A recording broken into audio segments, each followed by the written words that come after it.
We get their minutes signed off the same as we do. Are they set in stone now? They're approved and seconded at following meetings, yes. Will there be a right thing to do, whether we should or we shouldn't? I've just got to raise this, but someone has asked me about this. Yeah, it's been mentioned to me. Right. You could actually write and make it clear to them, just drop them a note. Okay. Thank you. I don't know. What do you think, Steve? It's entirely up to the parish council. I think it should be made clear that you're there on your own. Yeah, okay. I agree. Yeah. And then you're, there is no doubt. Okay, thank you. Right, moving on. Meadowfield. Yeah, sorry, I've still nothing to report back from that Okay. discussion. They're not very good at getting back. Reports running with venue news. Beignet says juif. Go on, Peter, tell us. Again, I sent out notes from the meeting. It was attended by 8 residents, and it was I have to say I felt a bit disappointed. I just arranged a meeting for people to talk about whether it should go forward, and the people that were there were keen to look at it, but not keen to run with it, if you like. And various things were brought forward, and I've checked since with the East Riding, and we won't get support there. Gould Town Council are twinned with somewhere in Poland. They used to have money out of the precept for a budget, but they don't do that now. And it basically seems to be an exchange arrangement, so school children, theatre groups, Chamber of Commerce go back and forth, and they pay for their own bills. Howden isn't twinned, and one of the members is actually talking to, or has spoken to, Market Wheaton and Howden to see whether there's any interest there, on the basis that if the base is broadened here, that might then lead to something happening. I think it's probably worth arranging another meeting and letting people come along and see, but I have my doubts that it will go forward from that meeting, because it didn't seem to anybody really. Is there a sort of, there were 8 residents came? Well, yeah, but that included, who was there from the parish council? You were there, and yeah, there were three parish councils. 3 parish councils and like 5 residents. Yeah. There were a couple of people sent apologies, but it wasn't very encouraging, really. What of enthusiasm? What about the school? Just so less than a whole city crowd. Alright. Is it the school? What about the interest with the school? I sent it to the school and said it, and the governing body, and said if you'd like to send a representative to the meeting, you'd be welcome, and they didn't. Okay. Mark at school did say, yeah, it sounds good, but it's like everything, they haven't got anybody who's willing to commit their own time to it, I think. It was in the grapevine twice, and you know, various people were sort of mentioned. I sent it to the history group because the place in France has a strong history sort of feel to it as well. And Neil Hindhoff from the History Society came, and again he was very keen to get involved, but like everybody, he's very busy in his own way. If there'd been 20 or 30 here, you'd have thought it'd been something worth going ahead with. There's only about 3 parish councils and 5, and the general public, well, that doesn't give much encouragement, does it? No, I mean, if we forged ahead with it, people who weren't here, I mean, what are we going to gain out of it if no one's interested? Yeah. Well, I'm very happy to send out an email to everybody that attended and has expressed interest, and say that, you know, the East Riding won't support. We don't have a lot of information from surrounding town council, so unless anybody has any strong feeling, we'll let it lie, if that's what you wish. Yeah, I think so. I'm sure it'll be a bit of a disappointment to the French village. They seem quite keen. Yeah, they did. But you can't make people do things. So we'll move on then. The adoption of the BT telephone law. Yeah, everything's in place. We're just waiting for them to take out the actual telephone inside and make it all safe, and then they'll write to us and say it's yours. Okay. Petition for the pedestrian crossing in the centre of the village.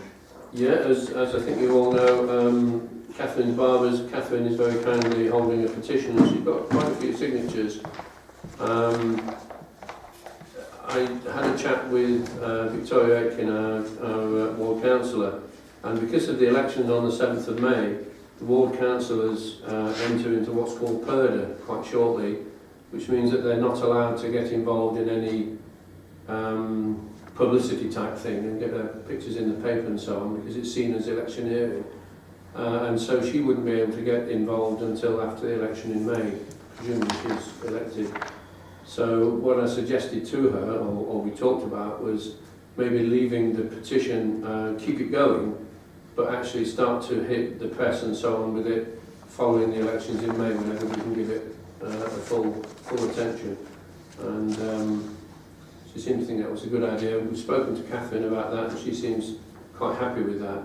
And in the meantime, she'll keep going forward with the petition.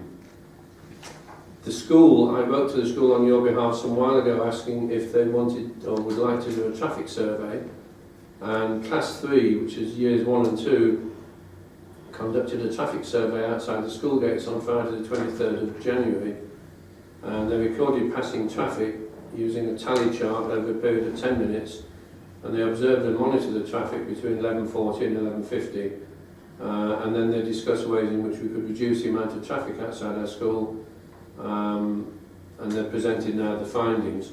I haven't had a chance to do a proper analysis of them yet, but basically they've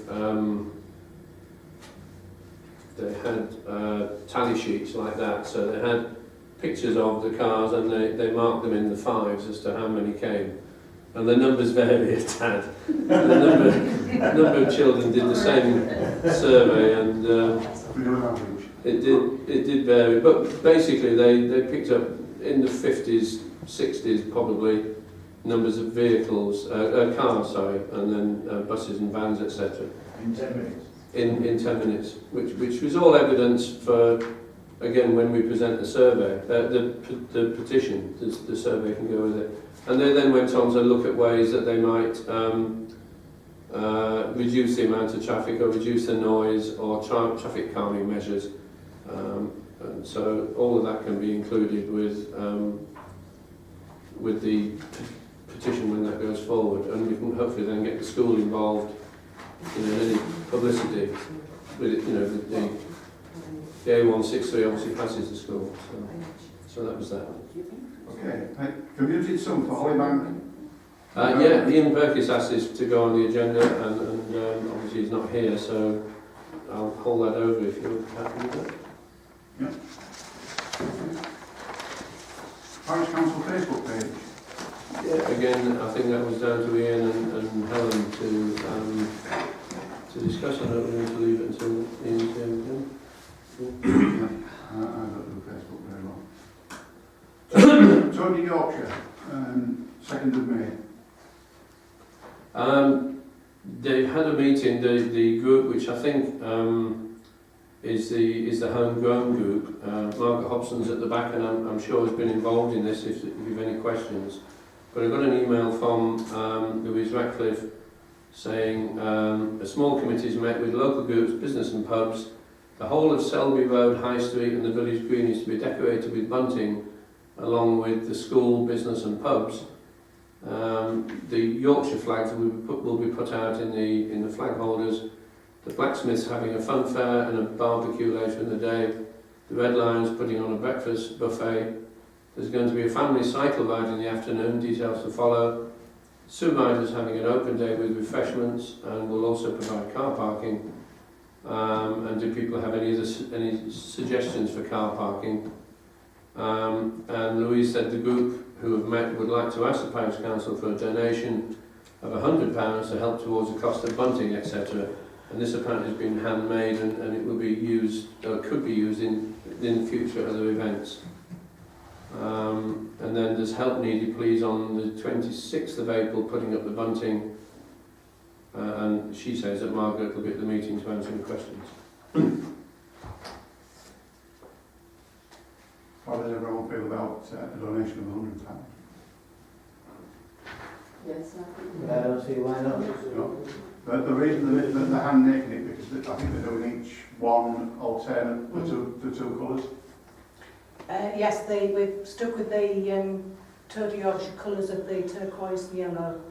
We've hand cut all the pennants and we're just fixing it to the rope now. And we've measured the distance that we want to cover, which is 2 miles.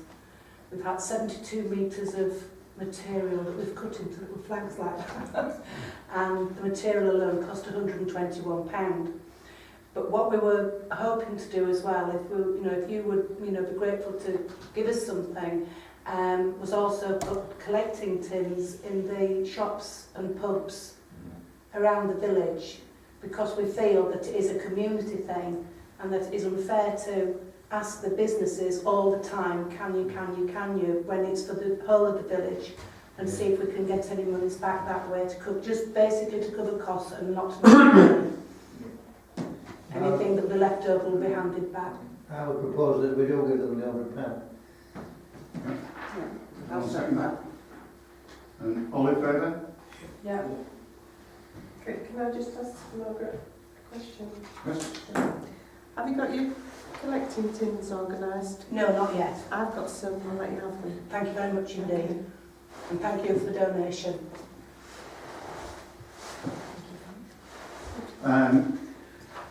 The local plan information. Yeah, I was asked. Sorry, apologies. No, that's okay. I was asked to put together a draft note to go out to the village, which I did, and you've had that. And I sent it to Stephen Hunt for comment, and he's made comments on the leaflet. I've only just received it just before I came out, so I haven't had a chance to have a good look at it. And he also sent an email which I've copied, which I've handed out before the meeting. And timings-wise, the information, rather than being delivered separately, could go with the next grapevine, because the consultation period is the 30th of March to the 11th of May, should you wish it. His suggestions, Steve, you didn't send them to us, did you? You know when you pass that thing round? I haven't got any suggestions on it. I sent you the suggestion. The draft insert that would be delivered not today, but All right. at some point. I sent that. I don't know where. Stephen Hunt's made some suggestions today. Is that what you're saying? Sorry.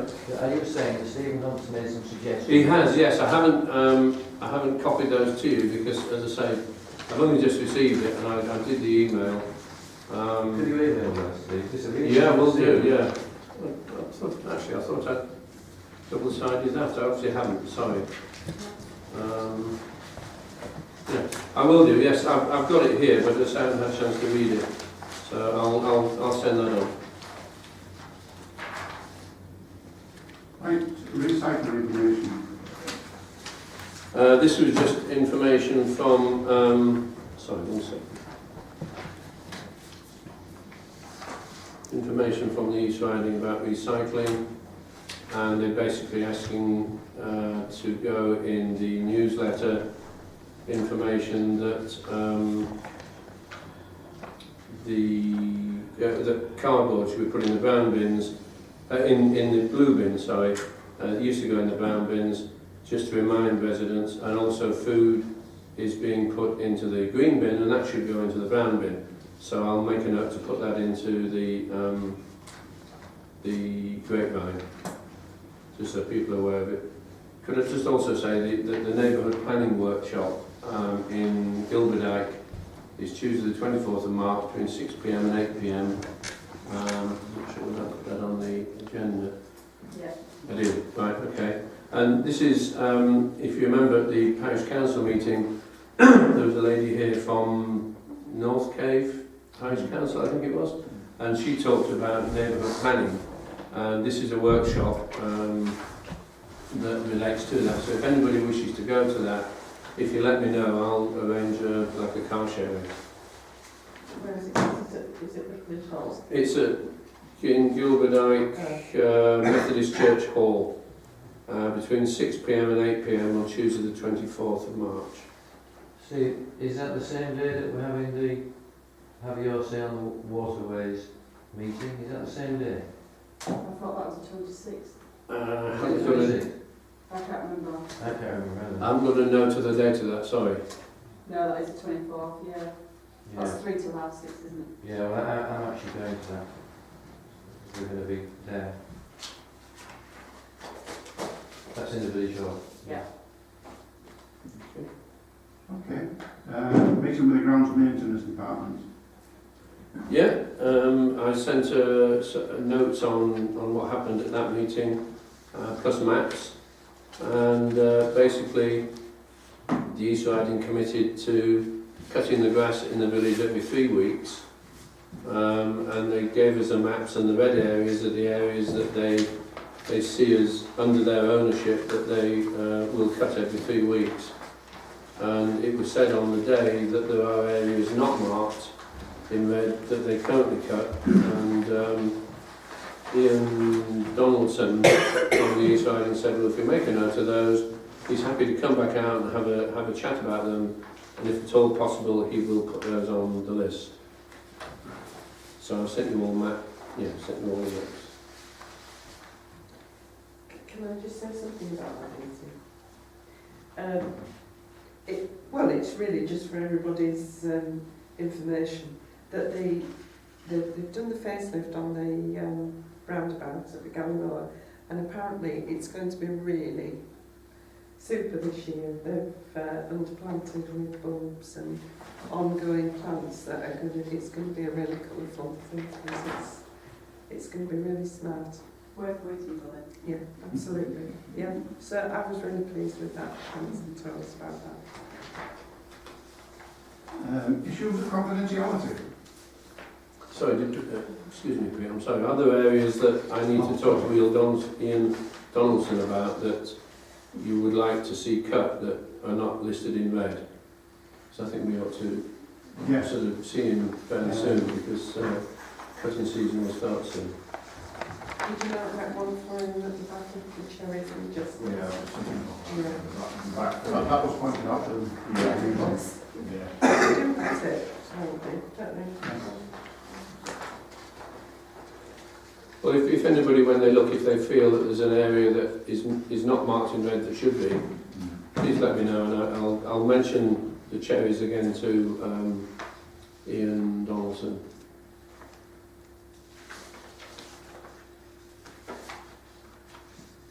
If you come across anything, let Steve know. One thing, sorry, just come to mind. One thing that they're doing in Bobwith is the parish councillors are actually noting when the cut happens on the calendar.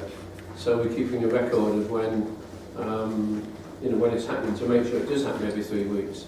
So if you'd like to do that, and again, feed me the information, I'll keep a log, and then we can check that they're doing what they're committed to. Right, sorry. So the issues of confidentiality. Yeah, this was Gordon that asked for that to be. Yeah, well, the thing about this one was, going back to this business of when a member of the public comes to a parish council and says, would you find out if that place there has got planning permission? Then what we're supposed to do is say to them, first of all, what I would do is say to the parishioner, speak to Steve Young. But they often say, we've had this, I don't want to do, will you speak to him? So I would speak to Steve and say, could you just ask a question about such and such property? Nothing to do with me, not my personal interest whatsoever. And Steve would send it, that off to Beverly, and that'd be fine. But, unfortunately, Steve would send it off to Beverly, he'd copy chairman, vice chairman, and if I had supplied him with the information, he'd copy it to me as well, just for my information. And you can understand that's fine, but that gives the clue who supplied the information. So if that piece of paper inadvertently, with my name copied on it, is actually seen by the person who has the property, he thinks, oh yeah, it's Gordon who's griping about my planning permissions, when it's not at all. I just was the messenger. or if it was me or somebody else. So I would ask Steve to think of a way where we don't give the clue for the message of the name of the messenger, so that the property owner doesn't think that the parish council is getting at him. You understand what I'm I saying? know what you're trying to say there, Colin, but surely we've had this issue before and all about being transparent. Well, all of a sudden what you're trying to do, and I know what you're trying to say, but if you've been asked the questions by a parishioner, that's what you're on this committee for. Surely you have to put your name to that. It's not me asking the question. I know it isn't. But what we can do is I can put my But name. what are you trying to Well, you're trying to I'm hide saying- something again, aren't No. we? You are. You've been asked to ask the Yeah, I question. think, No, we're not trying to hide it, because what we'd do is, the way you would do it would be this. We'd say to Steve, that's what it is. Steve knows, he could copy me back to say it's been done, so we know that it's been done. But make sure that my name is redacted on any of the documents. That is, my name is crossed out. So that if it's inadvertently passed to somebody, it cannot be associated with it. Now I've had a little bit of bad vibes from somebody who thinks that I've got something to do with his property, and I've got a gripe about it. I haven't got a gripe about it, I just passed on the information. Other businesses do this business of redacting, and so it's not a problem because Steve knows who passed the information, but he's just not letting that out to everybody else. The other way for me to do it is say to parishioners, well, I'm not going to pass anything on then, and I don't want to do that either. But I don't want to get eerie from somebody who thinks I've got it in for his business. Yeah, that's the point. Yeah. I just find it a bit difficult to, well, just to understand how an email sent to 3 people could become public. I don't know. I never print emails off, unless it's, something to bring to a meeting. Well, we got a letter from Des Simmons, didn't we, Steve? Yes, you were mentioned on it. I was mentioned on this letter. Can you pass this information to Gordon, which is basically what I did. And I think what happened with that is, and again, you see, I don't know what we can do about this, but I'm guessing that the lady that spoke to me about this issue actually picked up the grapevine, got my name and got my telephone number, and when she obviously rang the planners anyway, and she said, oh, Councillor Havercroft is in, right, he's interested in this matter, and he's very, and all this. Well, so I'm implicated, and the fellow down the lane thinks that I'm interested in his planning permission, but in fact I'm not, and I don't want to get the bad vibes from a parishioner, particularly as it's a farming colleague, and it just gives bad. It makes it difficult for me, and it would make it difficult for anybody. I'm not asking about me. I'm just thinking that this is a weakness in the system, and that parish councils shouldn't really get bad vibes coming back from people. I don't know how we should do it. Well, you've seen that letter from Des Simmons, and then that was circulated around all the parish councils, wasn't it? Well, give it some thought. We don't have to do it now, do we? But I think we did do some good with that business about if somebody writes a letter about a parish councillor of complaint, that if it's going to be dealt with in the parish council is forewarned, okay, or anybody, and that's a good thing because it stops the parish council getting ambushed in the parish council meeting. Well, I think this is another fine-tuning of the situation. I just wanted to bring it up to point out my concerns. No. And one day, when it happens to you, you won't like it either. There's no reason why I shouldn't do what I do, and then after I've done that, forward it for information to the parish council. I naturally I copy the chairman and vice chairman on everything I do, because somebody should see what I'm doing, sort of thing. So they see everything that I do. And then when any of you report something or ask questions, I tend to copy you because then you get your answer if you're reporting I don't know, a problem sign or a problem. It makes sense, doesn't it? Because you've let me know you've done it. But maybe if you copied it to Beverly and the vice chairman and chairman, and then a separate email to me. That would, Well, if you like, don't like getting involved like that, goes, why can't you say to the person, or say, and give him advice and say, can't you get in touch with the clerk yourself? yeah. But I could do that And in then the future. that would cut you out. All you have to do is communicate with him. I could do that in the future. And then and you said to this person, whoever they are, get in touch with our clerk and they'll give you all the information you want. But people often say, I don't want to do that. You know? It does happen, I know that. Well, I suppose I could say That's that. also what we're elected to do as well. So, well, the clerk will sort that one out, we send you Yeah. a separate email. Yeah. Right, move on then to streetlights along path link in Beacon View of Village Hall. Yeah, I sent out to you, I did some research by talking to the Police Commissioner's office, and they basically said that it looks like something that they might consider grant aiding, to put like the problem of people walking from the Village Hall through to Beacon View and beyond in the dark in the winter. But as I say, if you want to apply for funding, then we'd need to do some work on it in terms of involving our local police and more councillors. We need to get costings from the East Riding, and if you wish me to go forward, I can start that process.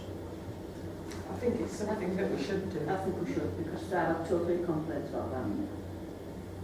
Yeah, I think we ought to go ahead with it for the people use it across there. Particularly the ones that work at McCall's on the night, finish at 10 o'clock. When they're walking home, they don't walk the road if it's too far, they go across the play area and do play field, and Right. they don't like it because it's far too dark. Okay. Okay, I'll start moving on. Everyone in favour of the clerk chasing that one up? Yep.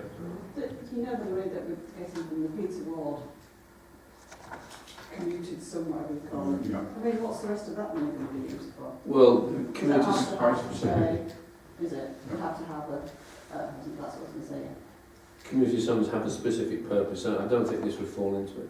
Well, that Peter Ward property is, it's had a little bit of work done to it and it hasn't been touched for 18 months.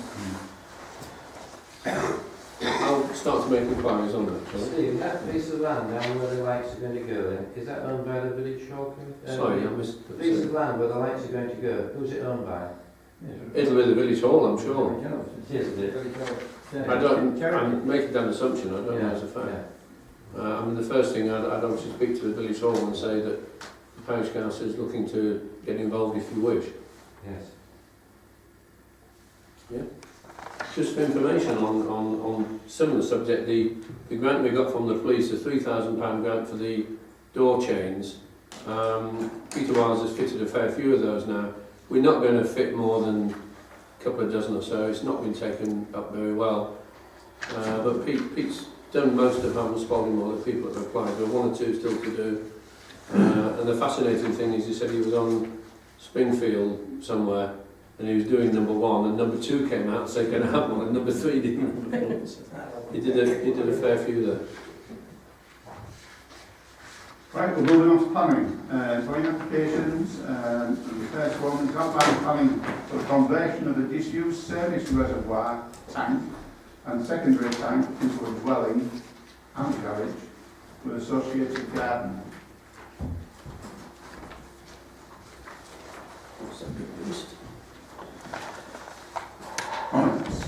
Some building. It is. So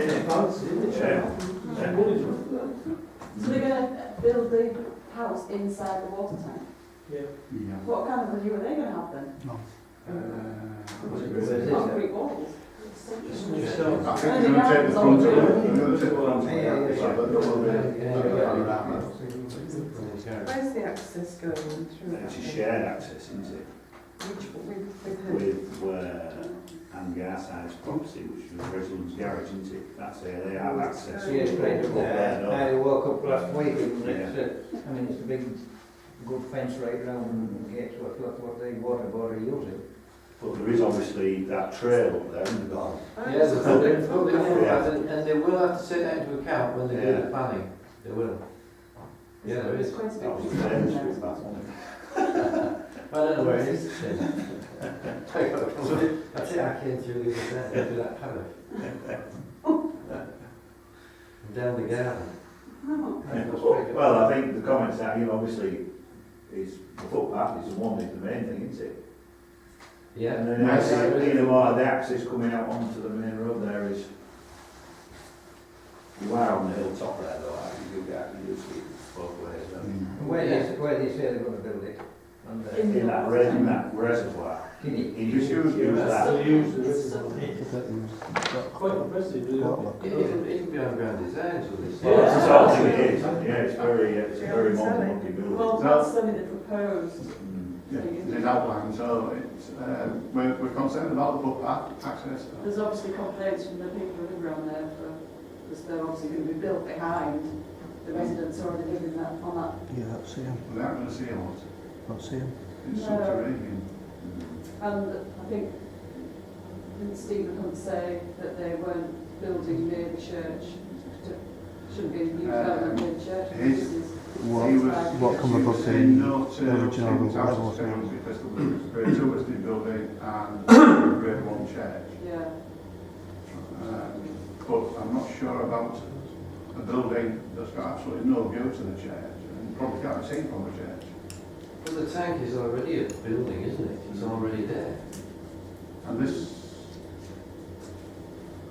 I think, who mentioned earlier that this could be under the permitted, that latest, Really? Committed now? permitted development where you can change the use of the barn without drawing. Oh, really? You mean the prior approval? You can actually see some wooden structures on it, can't you? Are they like ventilation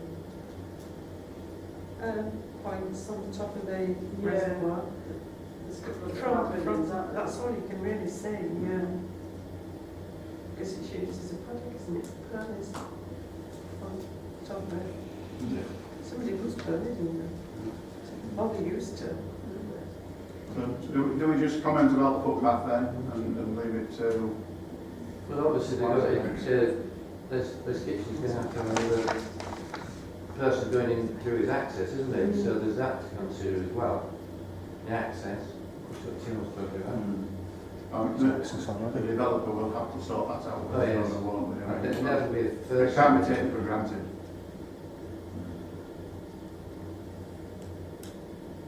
Well, as I say, it's something that you aren't really going to see.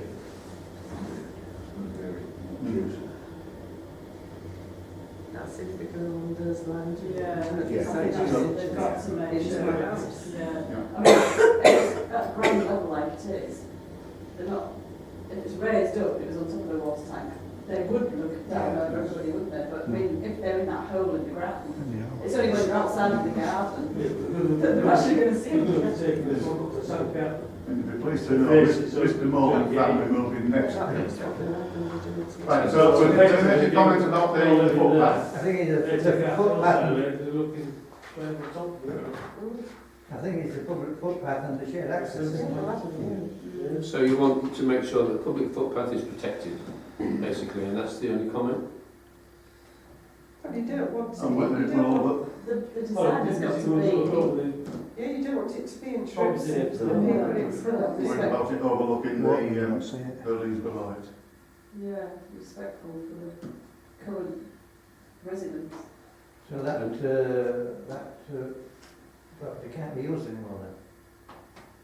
They don't need it anymore. They said You that say it isn't used at the moment? No. No. So are you supporting, objecting, or passing no comment other than... No comment apart from the overlooking and the footpath. Okay, that's fine. Excuse me. This one is the erection of a single-storey extension to the side of Home Cottage, 33B High Street, almost Polymore. It's all the back, isn't I've seen it approved. No. it? Are we in favour of that one Yeah. Yeah. No comment. then? This next one, can I read out a letter when you... Yeah, this one is change of use from A1 shop to an A5 takeaway.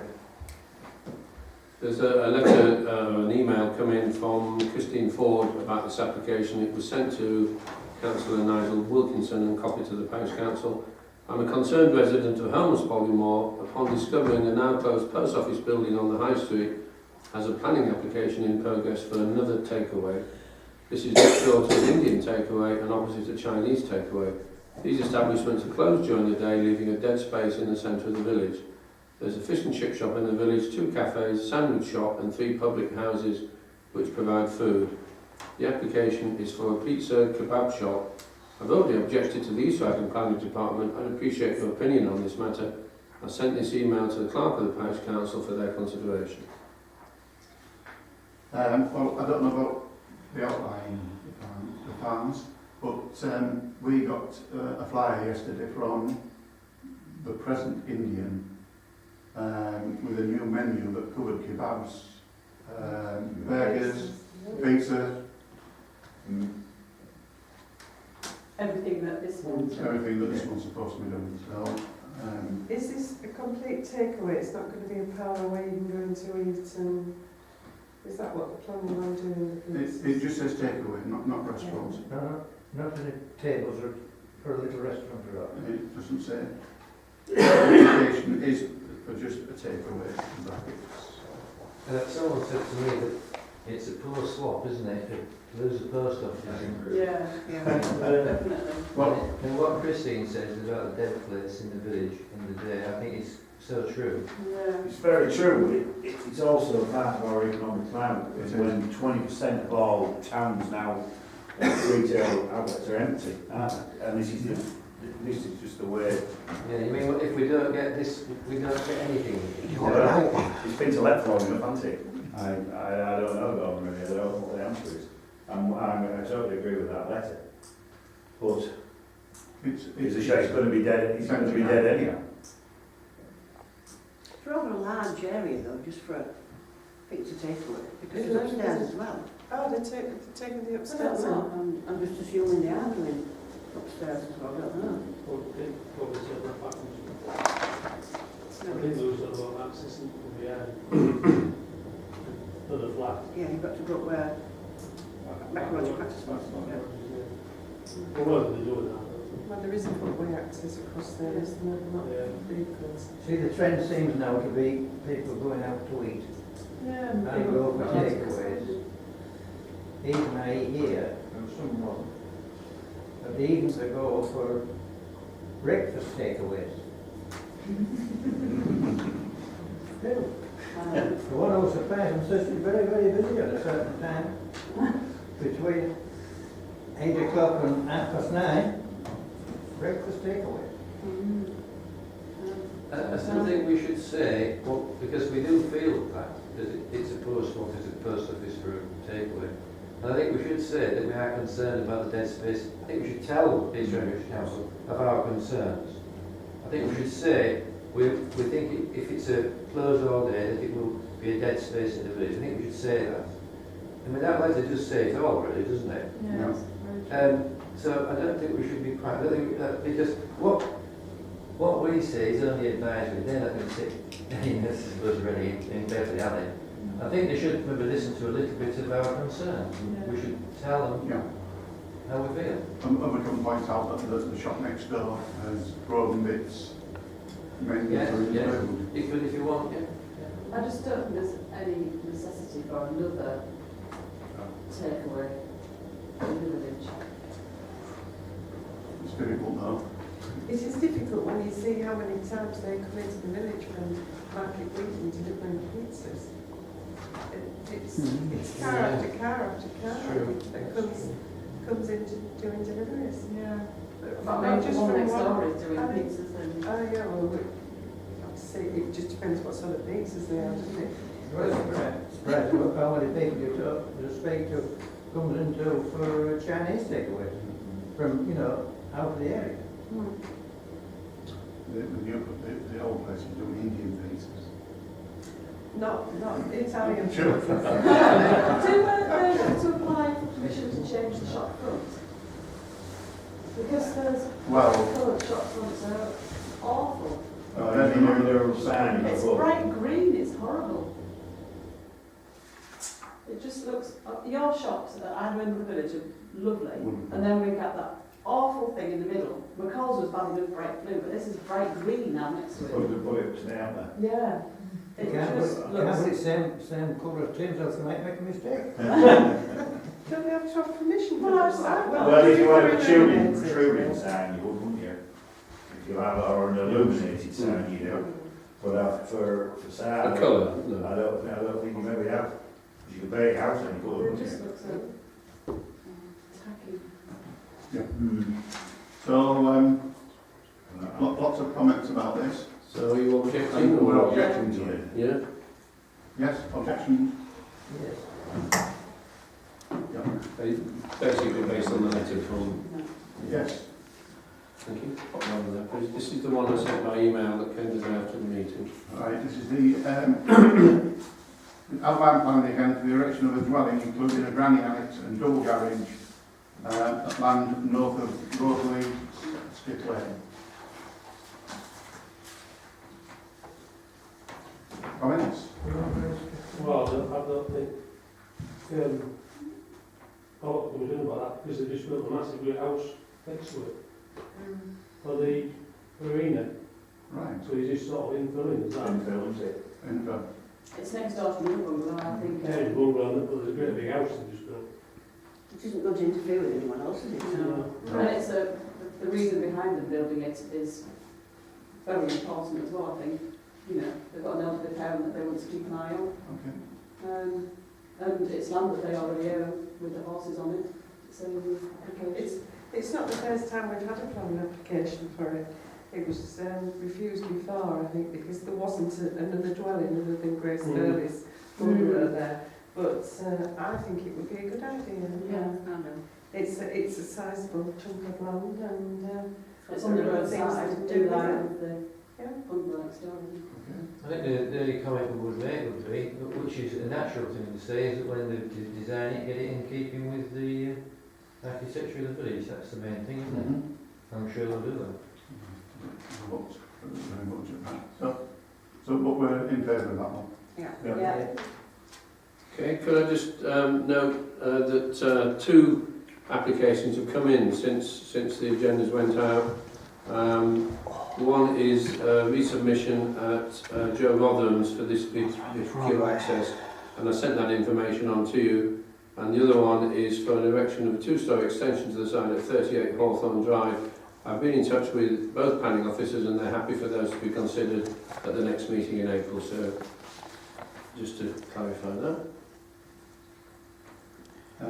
Planning decisions. Yeah, there was the one that came in, and again I've copied you it because there were 40 odd conditions I think, and this was the Gallimore landfill site which has been granted.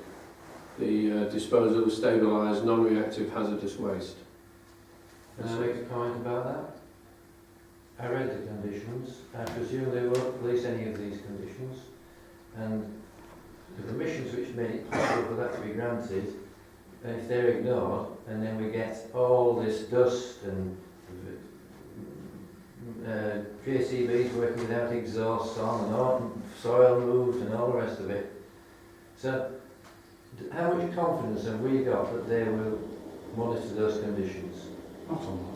No, and that is the great issue. When I see something like that with all those conditions on.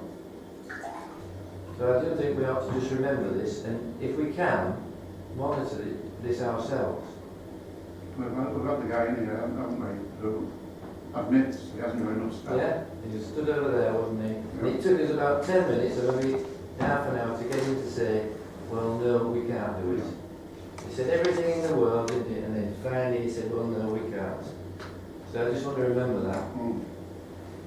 If I may, one of the people who worked for FCC Environment, a guy called Jack Tregonin, some name like that. Yes, I saw that, Steve. Yeah, he wrote saying, you know, he'd be happy to come and talk to the parish council